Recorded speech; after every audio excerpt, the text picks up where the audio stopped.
बेटा आज शाळेमध्ये काय प्रोग्राम होता तुमचा? आज आमच्या पिनेकल इंटरनॅशनल स्कूलमध्ये टीचर्स डेचा प्रोग्राम मोठ्या आनंदाने सेलिब्रेट करण्यात आलेला आहे. गुरुर् ब्रह्मा गुरुर्विष्णू गुरुर्देवो महेश्वरा, गुरुर् साक्षात परब्रह्म तस्मै श्री गुरुवे नमः. सर, टीचर होणं हे किती हार्ड असते हे आम्हाला आज कळालं. आम्ही टीचर्सला परेशान करत होतो त्यांच्या क्लासमध्ये बोलणं, गोंधळ करणं, पण आजपासून हे आम्ही सोडून देणार आहे. कारण किती गोंधळ मुलं करतात आणि टीचर्सला काय फिलिंग येते तेव्हा ते आज आम्हाला जाणवलेलं आहे. आमचे टीचर्स आमच्यासाठी किती जीव तोडून शिकवतात हे आम्हाला जाणीव आम्हाला झालेली आहे.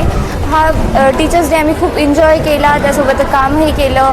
आमच्या टीचर्सने आम्हाला सपोर्ट केला आणि हे आमचं स्कूलमधला टीचर्स डे मी कधीच विसरू शकणार नाही. हे आमच्यासाठी अविस्मरणीय ही गोष्ट आहे. नमस्कार, माझं नाव समृद्धी गुटपल्ले, मी 10th C मध्ये शिकते. आज आमच्या स्कूलमध्ये पिनाकल इंटरनॅशनल स्कूलमध्ये टीचर्स डे सेलिब्रेट केला आणि याचा आम्हाला खूप छान अनुभव आला. कारण खरं टीचर्सचं त्यांचं ते बोलणं, त्यांचं ते शिकवणं ते किती हार्ड असतं ते आज आम्हाला कळालं. त्यांनी ते आम्हाला विस्मरणीय अनुभव आहे आमच्यासाठी. आम्ही हा दिवस खूप जास्त एन्जॉय केला. आजचा दिवस हा माझ्यासाठी मेमोरेबल राहील. कारण या दिवशी कळालं की टीचर बनणं खरंच एक खूप अवघड गोष्ट असते. आणि thank you so much Madhuri ma'am, Auratkar ma'am, Jawalgaonkar sir, Nagesh Jawalgaonkar sir, Auratkar sir की आम्हाला ही अपॉर्च्युनिटी दिली. Thank you so much. नमस्कार, माझे नाव प्रतीक्षा वसंत अधिकारी आहे. मी पिनेकल इंटरनॅशनल स्कूल या शाळेची विद्यार्थिनी आहे. तर आज आमच्या विद्यालयामध्ये शिक्षक दिन हा मोठ्या आनंदात व उत्साहात साजरा करण्यात आला.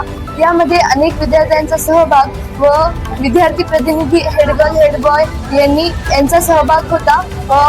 आज आम्हाला शिक्षक बनणे हे किती कठीण असते व शिक्षक बनण्याचा आम्हाला आज अनुभव मिळाला. व मी Madhavi दळगावकर miss, दळगावकर sir, Auratkar sir व औरतकर मिस या सर्वांना धन्यवाद करते. तर माझं नाव प्राजक्ता आनंद काकडे आहे. मी पिनाकल इंटरनॅशनल स्कूल या शाळेची विद्यार्थिनी असून आज आमच्या शाळेमध्ये शिक्षक दिनाचा कार्यक्रम साजरा केला गेला. आम्हाला शिक्षकांचे महत्त्वही कळाले आणि त्यांच्याबद्दलची प्रेम भावना जी काही आमच्याबद्दल आहे ती आम्हाला खूप चांगल्या प्रकारे जाणवली. आणि आम्हाला जे काही अनुभव आले ते आम्ही कधीच विसरणार नाही. आणि हा जे काही आमचा अनुभव आहे ते आम्ही दुसऱ्या विद्यार्थ्यांना सुद्धा सांगू की त्यांना सुद्धा शिक्षकांच्या जे काही भावना आहेत, जे काही आहे ते सुद्धा त्यांना सुद्धा कळेल. आणि हा आमचा अनुभव होता. धन्यवाद.